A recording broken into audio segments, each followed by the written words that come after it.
Very good morning, everybody. Very good morning, Mr. Nilesha.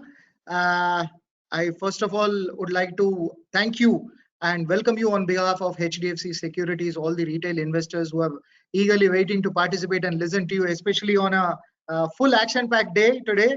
Last time I could recall on the lighter side to start with Nilesh, it was equally as action-oriented as this was. It was NBFC crisis. It was the Yes Bank story, and we had enough stories to talk about. Nevertheless, we have too many stories even now to discuss about. That is what the investors are very keen to listen from you. So I'm not, without taking much time, needless to say that the investor very keen to hear from you. I would like to welcome you once again and leave the floor to you. Over to you, Mr. Nilesh. Thanks, Ambat. This is the most unprecedented crisis we have ever faced. There was a movie of George Clooney called Perfect Storm, where a fishing trawler went into a spot where three storms were coming together. India and global economy today is in perfect storm. You have medical crisis, which has shut economic activities, created economic crisis, and that is spreading like a wildfire in financial market. So we are amidst medical crisis, economic crisis, and financial crisis together. Businesses which require physical presence like hotel, tourism, travel, aviation, multiplex, retailing, they've been hit very badly. Businesses which require financing and cash flow and which are not adequately capitalized, like small and medium enterprises, some of the leverage entities, they are in very bad shape. Businesses which are catering day-to-day requirements, necessities like food processing, power, telecom, pharma, healthcare infrastructure, they are less impacted. But everyone has been hit hard by this crisis. This is a medical crisis resulting into economic and financial crisis. Hence, we require medical solution. This chart hopefully is visible to you. X-axis is medical solution, early to late. Y-axis is fiscal and monetary stimulus, low to high. If we are very lucky, we will have early medical solution and Rohit Sharma's betting equivalent fiscal and monetary stimulus by the RBI and the government. In that scenario, we will go down sharply in April, May, June, July, August, September. But once medical solution emerges, we will bounce back sharply, October, November, December. In the most unfortunate scenario, medical solution will be delayed. It will take a lot of time to come. And in that scenario, and the fiscal and monetary stimulus is like Joffrey boycotts betting, very slow.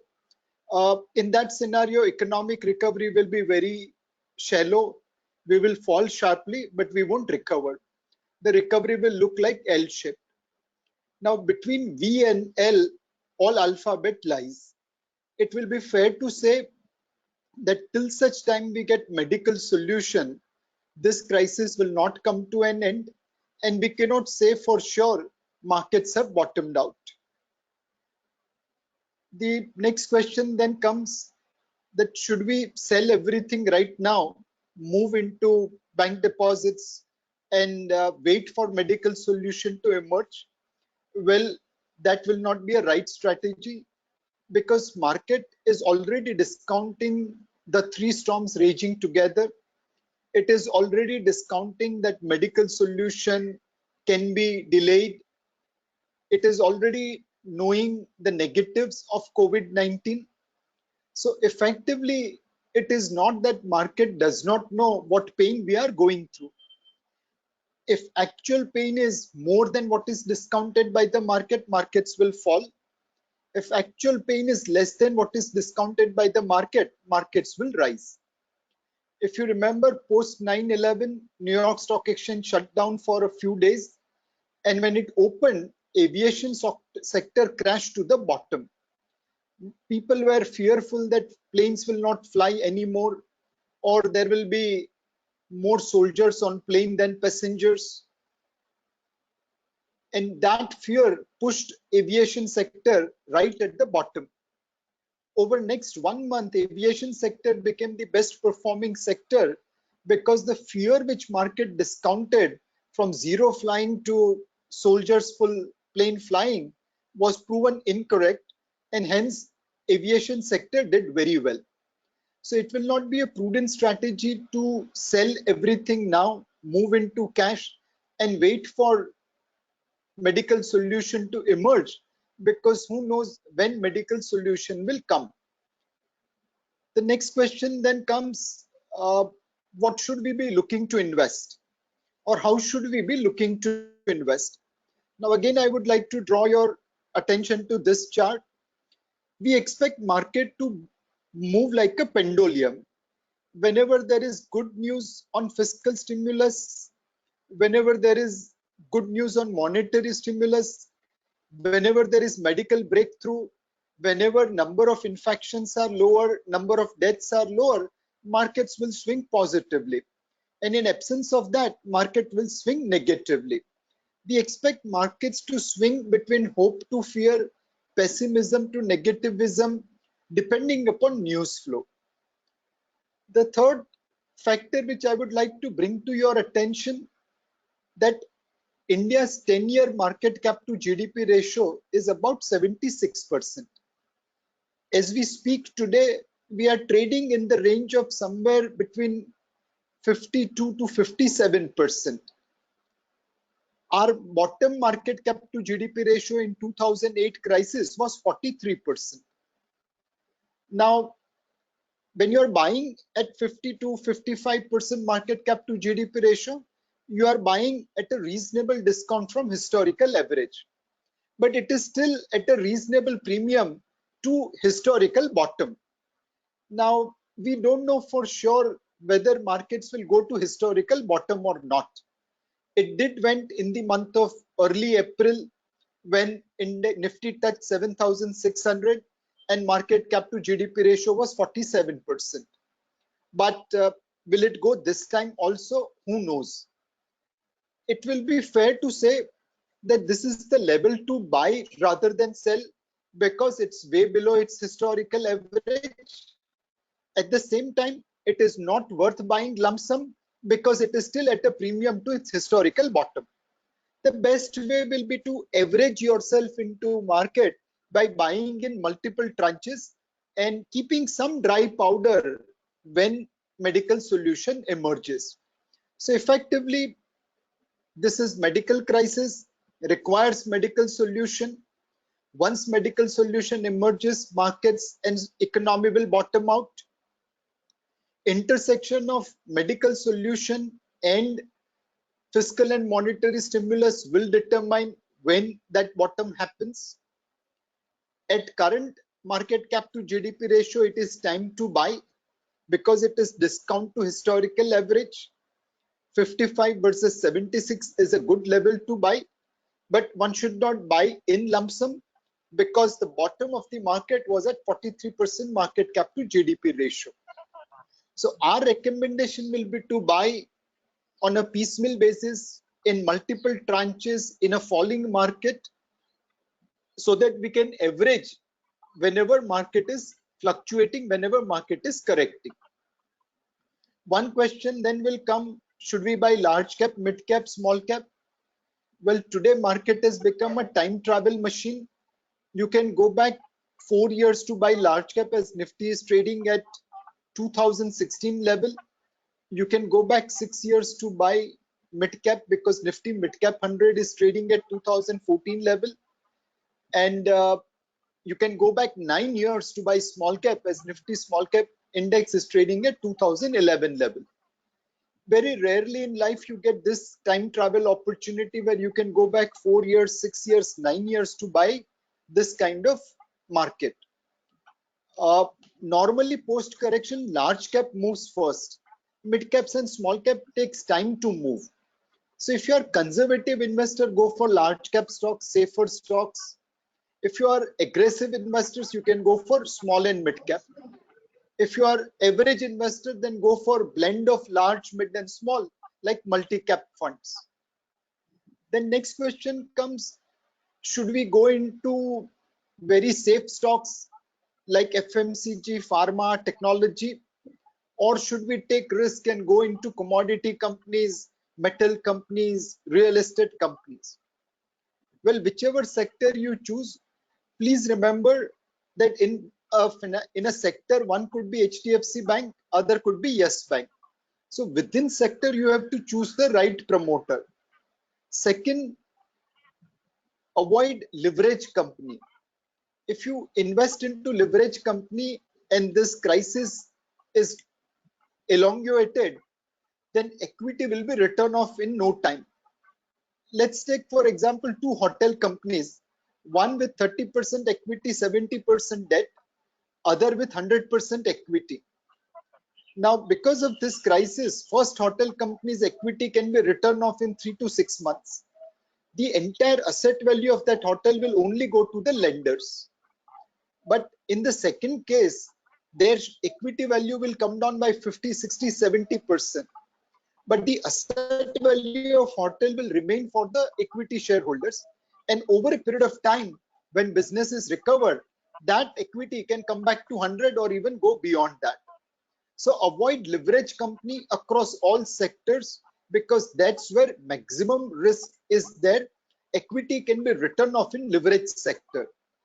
This is how we see current scenario, current market, and happy to take questions.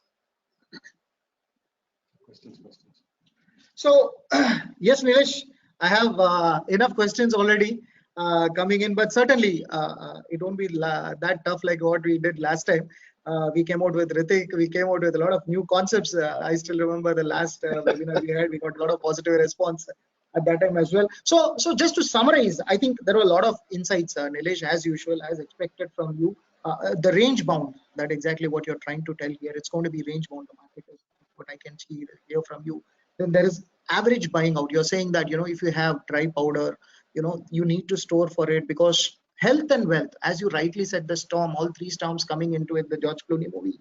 I think this is the first time you have been spent almost 3 decades in this market. We have all been there in this market for quite some time. I think health and wealth together is under a trauma or is under stress. This is the first time that we are saying that either it is always a financial crisis out there, the market, the stress, all this we have seen, but this is the first time that health and wealth both put together. So that's why we could see stress across zones, across areas, across sectors that we could witness it. The first question is a very, very recent event, which is today's event. Why the market has not taken that very positively, the rate cut, Nilesh? I think they were very fair, regulators being very fair. 40 bips has been what market was expecting. It was given as the market was expected, but still the market hasn't taken it very, very positively. Nilesh, would you like to comment upon that? So one, we have seen increasing global tension between US and China. US is threatening to delist 800 Chinese companies. US is threatening to cancel China's debt and use it against COVID-19 cost. So people are not sure what China will do, how will it react. Second, globally, because of this US-China conflict, markets were weaker and our markets are following global trend. Third, in today's market, the downfall is led by banks because moratorium has been extended from 90 days to 180 days. Now, we don't know what will be the credit culture after moratorium. Will people think that we don't have to pay because we haven't paid for 180 days? Market believes that one-time restructuring is better than moratorium, where we can balloon the repayment. You pay me instead of 100 rupee, 10 rupee today, and pay me 90 rupees after 2 years. But that habit of paying 10 rupee will ensure credit culture remains intact. If you don't pay anything for 180 days, maybe on 181 days, you will forget my face as a lender. So banking stocks have taken a hit because of this moratorium versus one-time restructuring.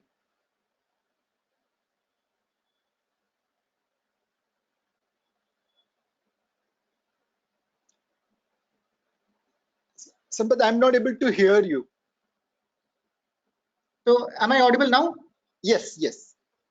So what I could gauge from what you, the various points you were throwing upon, debt-free companies and high credentials. High credentials is something which we have been discussed for a very long time. That has become the mantra for stock picking, which nobody should overlook at it. That has become the need of the hour post all the NBFC crisis and all that we have had. Credit rating fund. There's huge topics out there, hot topics out there. Debt free and high credentials has become the way forward.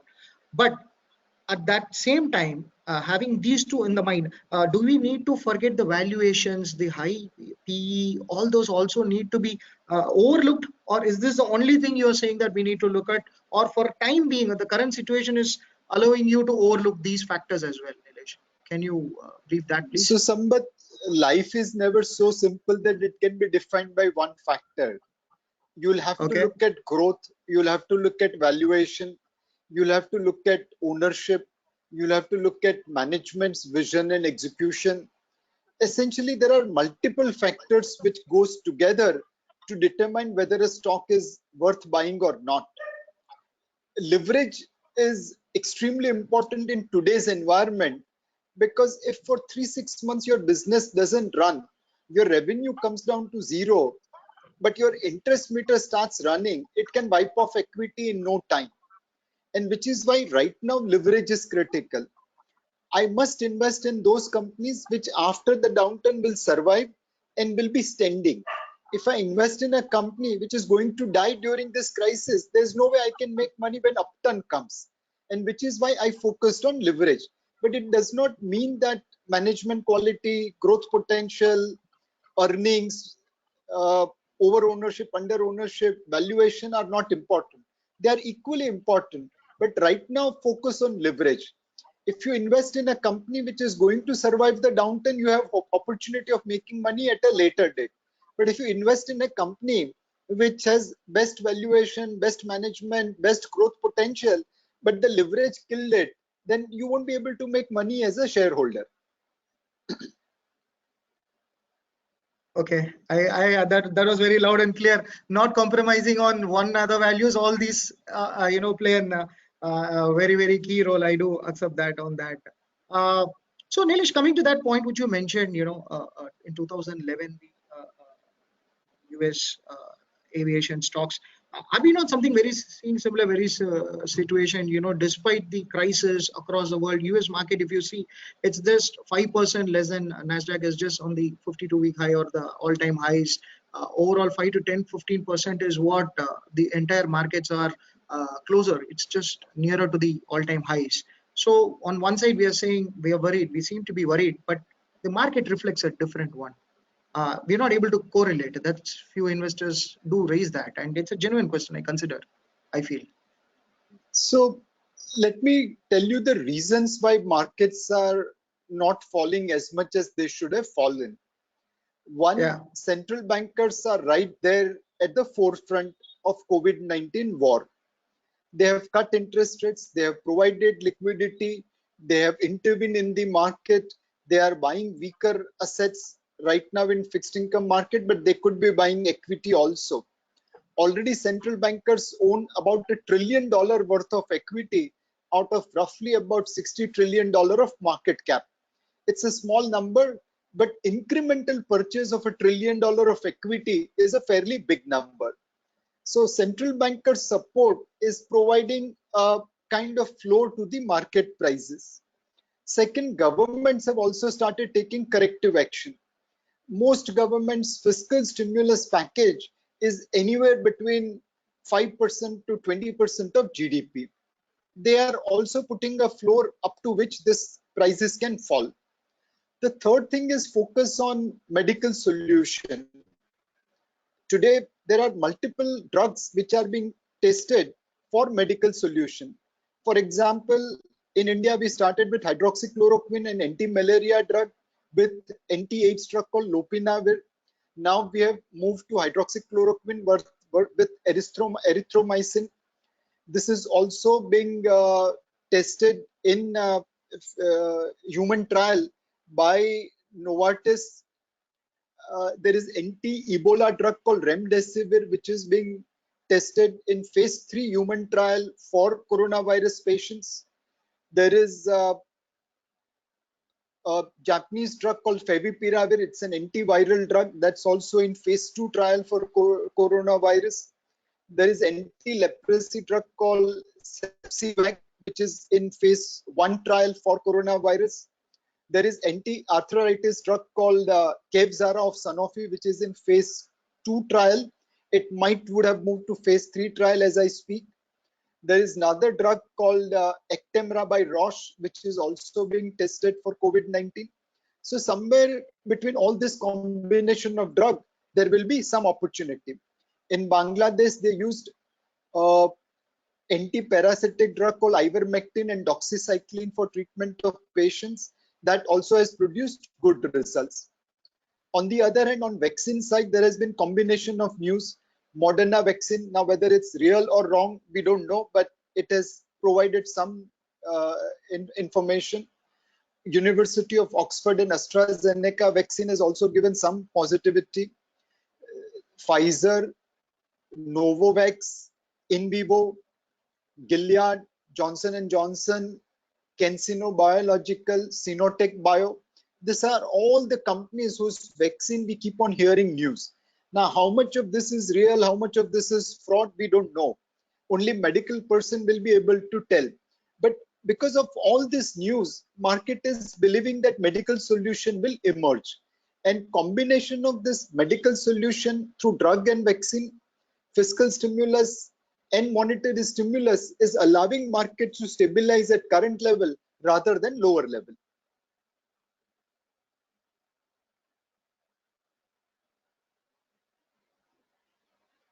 So adversity is an opportunity, as they always say, Nilesh. So what I could gauge is pharma will be the biggest sector. I think everybody's been talking about that sector. Would you like to, now that you have mentioned so many, any MNC specific companies which would be the most benefited, or even the Indian pharmas which is going to be benefited, or we all know that the whole sector is looking bright at the bright spot. The tough times are over. Can we put across? Can this be looked at as a sector to be looked at for at least for the year or two? Would you like to cover something on pharma, because that's the most talked about sector in these current scenario?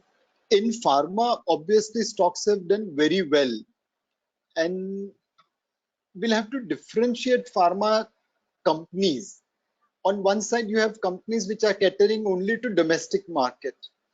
Now, these companies have steady cash flow, but they won't have great growth opportunity. On other hand, there are companies which are contract manufacturing. So they will make bulk drug from API and submit it to the final marketeer. And that final marketeer carries the risk of launch of a product. Then there are companies which are fully integrated from API to bulk drugs to finished product, and they carry the risk of US FDA approval, US plant hitting their safety standards, and so on and so forth. Now we'll have to pick up right company in this space. Are you going for domestic company? Are you going for contract manufacturing firm? Are you going for companies which are fully integrated and focused on generic market in US? Depending upon which company you have chosen, you will have a return on your investment. So don't take pharma as a sector. There are these three distinct models which one will have to choose from. I agree on that, but just an extended question on that, Nilesh. Do you feel that there are 5 years back or 3 years back, we never had inside pharma, only we had the medical companies, the drug manufacturers we had. Today we have the lab center, diagnostic centers, two companies to be precise have been listed, and more than that. And also we have apart from drug manufacturers, more number of hospitals being listed. Healthcare itself is becoming. So you mean to say that we shouldn't look pharma as pharma, but healthcare, is that what you're trying to say? So let me give another spin to what I said. And good, you covered pathological labs and hospitals and medical equipments also. Yeah, that's exactly. If you look at jewelry business, before Titan came, there were many large jewelry chains, but the buyers of that jewelry was always doubtful whether he's getting 24 karat gold or not. Now, obviously, there were many reputed jewelers but that doubt remained in the mind of consumer. When Titan came, it came with Tata brand, and it came with those keratometer where you can test that you are getting the right quality, and it changed the jewelry business going forward. And if you look at the pathological labs today, there are many pathological labs which are non-branded. They might be doing a great job, but there's no brand behind it. Now there are few large names coming, and they are building brand. So they will be Titan of pathological labs.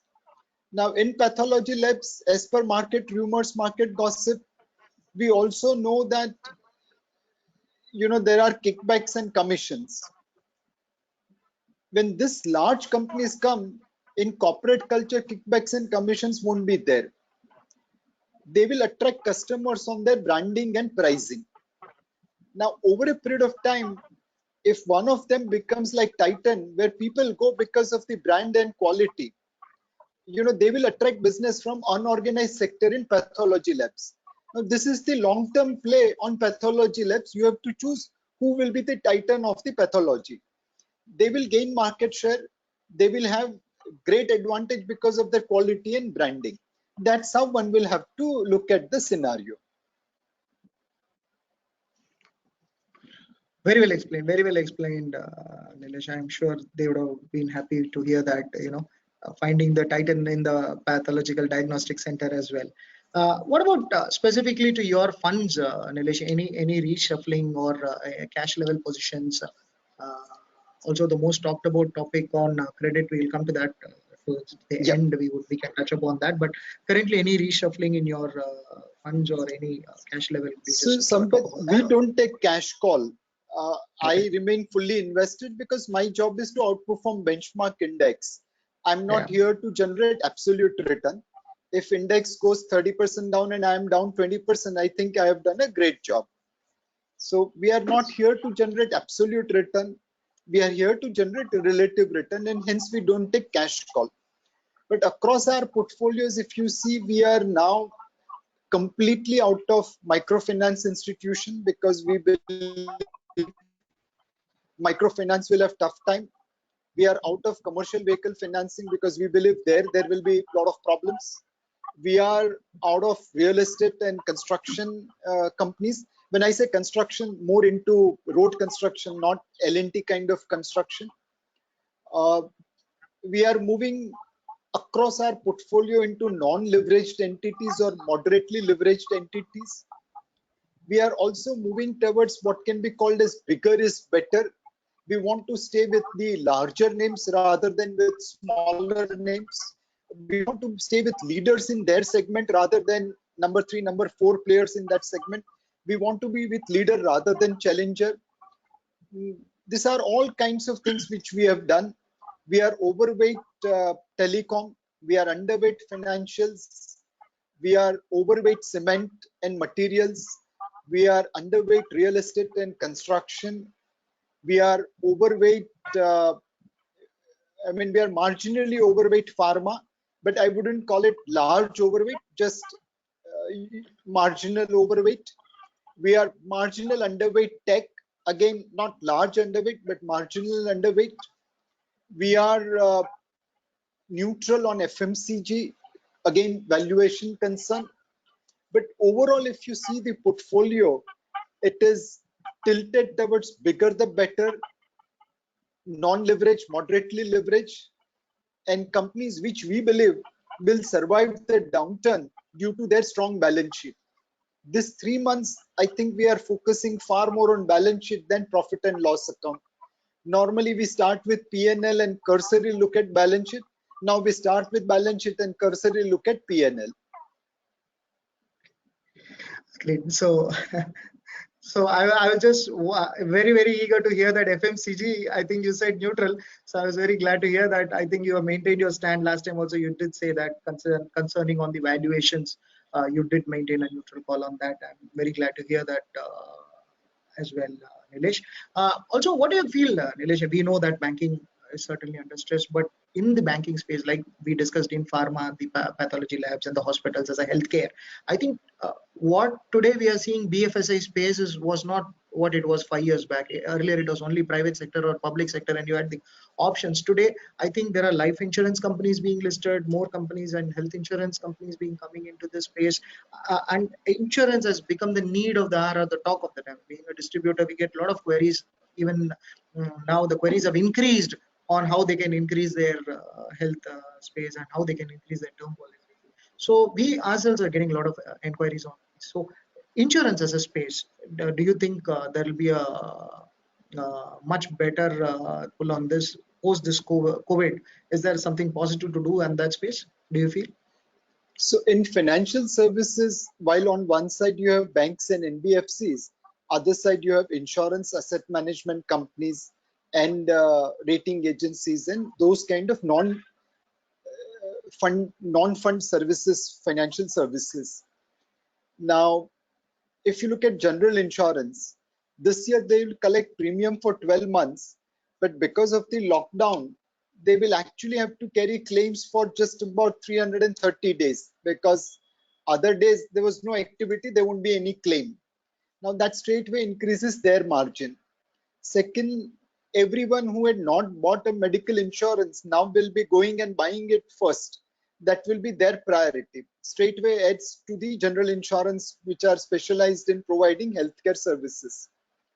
If we look at mutual funds, asset management, well, this is pass-through vehicle.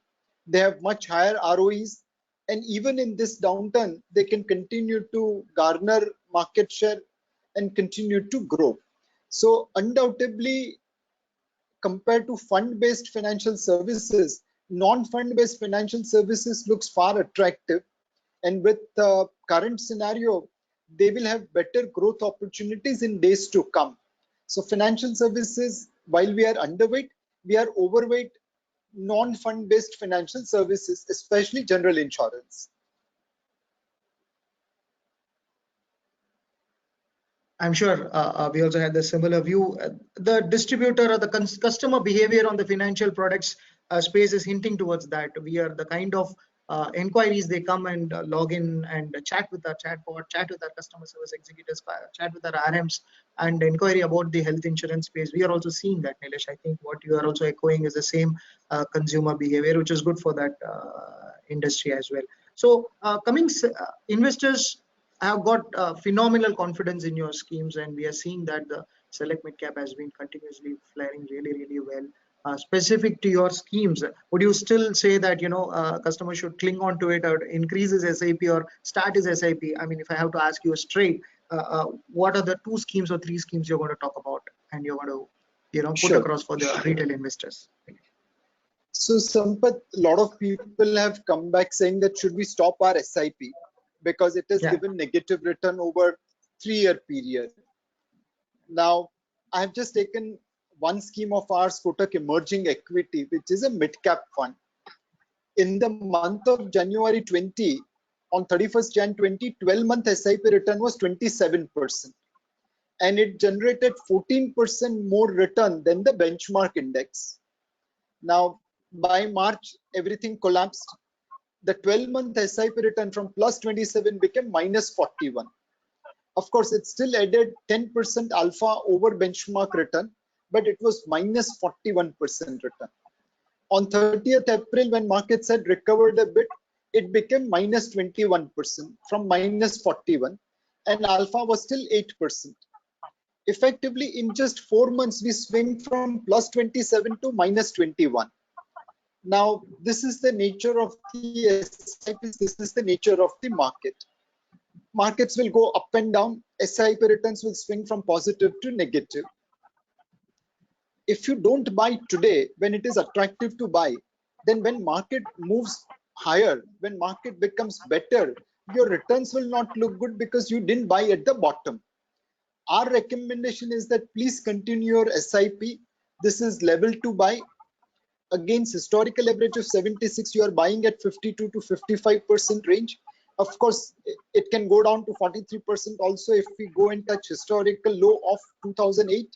But these are all levels to buy. And whenever medical solution emerges, markets will move up, and at that point of time, whatever you have bought today will deliver better return. If you're conservative investors, my recommendation will be keep on doing your SIP in large cap fund like Kotak Blue Chip, or if you are average investors, keep on doing your SIP on Kotak Standard Multi Cap. And if you are aggressive investor, then you can look at Kotak Emerging Equity. But you must buy in the downturn so that in the upturn that portfolio delivers better return. So Nilesh, just getting tempted with what you said, an extension of what you said, is that has a time come to inform the investors that you need to redeem or you need to sell a particular stock, or you need to redeem your units as well, because consumer, as you rightly said, in a 1 year he has seen a 47% or 27% of kind of a return, and suddenly he says that the 3-year return negative. Somewhere he feels that did he make a mistake as an investor, for a time being. Not as a distributor, if I have to ask this question, do we need to give those calls? Are we seeing, because 5 years back, 10 years back, that was not our advice. We used to say, stay invested, you would get profits. Today, the reality, what we are staring at seems to be different. Well, how do we address that? So Sampath, we have always maintained that you have to do a disciplined asset allocation. Now, suppose if you have a spending, a target for which you are saving, then you have to redeem whenever your target is achieved. Let's say, for example, you were looking to keep 5 lakh rupee for a travel. Now, when the market moved up and you achieved 5 lakh rupee, then that's the time to redeem and move out. There's no point in continuing to make it 7 lakh because your target was 5 lakh. Similarly, you were maintaining asset allocation of 50-50 between debt and equity, and market moved up and your equity allocation becomes 60. Now you don't change at 51, 52, 53, 55, but at 60%, please take 10% profit and move it into debt so that your balancing becomes 50-50. So target-based investment and asset allocation both are critical. This will essentially force people to sell at higher level, buy at lower level. And if you buy at lower level and sell at higher level, you are bound to make money. But this should come by way of discipline, not by way of trying to trade. And for that, investor will have to share his targets and his portfolio with distributor. Today, we see many clients whose relationship with the distributor is total. The distributor is part of their family. He understands where he has invested, what is his objective, and hence he is able to give advice. But suppose if people transact, they don't build relationship, you won't even know why he has invested, why is he doing SIP, how will you advise? So it's like a patient going to doctor and giving full history. That way he will get right diagnosis and right medicine. But if he just says I have a fever and doesn't say that fever has come because I have a gangrene in my leg, what kind of medicine he can get? So I think very fair. I think the last sentence makes a lot of, it's a profound statement, I would call, Nilesh. Goal-based asset allocation is the one-point solution, rather than cribbing. It went up, I couldn't redeem, and it went down. So now I'm feeling sad for it. I think one liner would be goal-based asset allocation is what will help the investors. I think that is what you're hinting. I think we also stick on to that.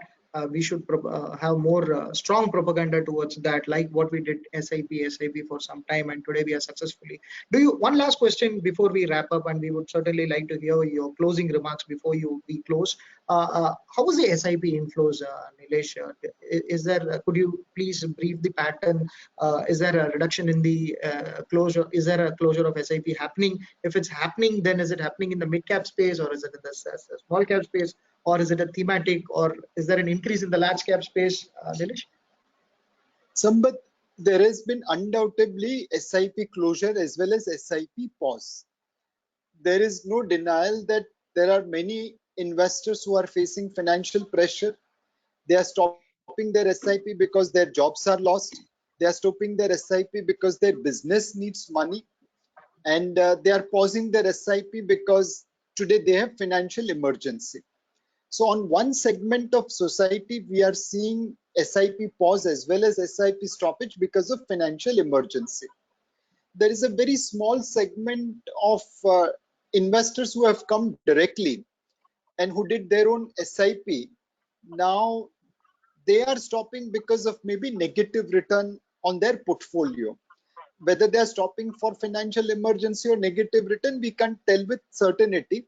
But looking at their behavior, looking at their profile, I think it is fear of negative return which is pushing them to shut down their SIP. On the other hand, we have seen dramatic increase in new SIPs by first-time investors. These are the investors who were, let's say, I'm just generalizing in a very lighter vein. These were the youngsters who were spending money in disco and pubs. Now they can't go there. They suddenly have saving. More importantly, they have also realized that they can't live a life where income minus expenses equal to credit card bill. They want to live a life where income minus savings equal to expenses. So those guys are starting their SIP.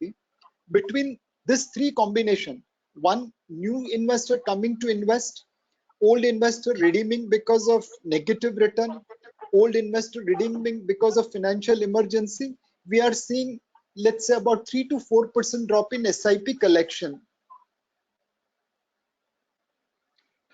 Okay, that's it from my side, Nilesh. I know there are thousands of investors waiting out, and with you, it is a never end, and the list will go on and on. I know, considering the time, it is so nice of you to join us on this particular time through a video call with us on a conference attended by thousands of investors who registered for last 1 week and keen to listen to you. I'm sure they would be extremely happy. Nilesh, any closing remarks with that we can wind? Closing remarks specifically. Sampath, I will just wish that please take care of your physical health right now. Please follow all the guidelines given by authorities and ensure that your physical health is not compromised. Your financial health is hurt quite badly. I fully appreciate that. But if all of us maintain our physical health and we go back to a normal life by maintaining social distancing, by following public and private hygiene, and by following strict quarantine whenever need arises, we will be able to overcome this situation. And eventually, combination of medical solution, fiscal stimulus, and monetary stimulus will create markets on a better footing, will push markets to a higher level, and your financial health will recover. Don't take any decision on panic. These are levels to buy. Of course, it is painful in the short term, but if you stay invested when markets and valuations are in your favor, you will see the benefit whenever medical solution emerges. Very well said. I think that's the need of the hour, Nilesh. Very well articulated. Once again, on behalf of the entire HDFC Securities family and the investors fraternity, we would like to thank you. That was Mr. Nilesh Shah, Managing Director of Kotak Mutual Fund, and this is Sampath Kumar, Head Products and Distribution from HDFC Securities. Thank you, everybody. Thank you, Nilesh. Thank you. Bye, Sampath. Take care.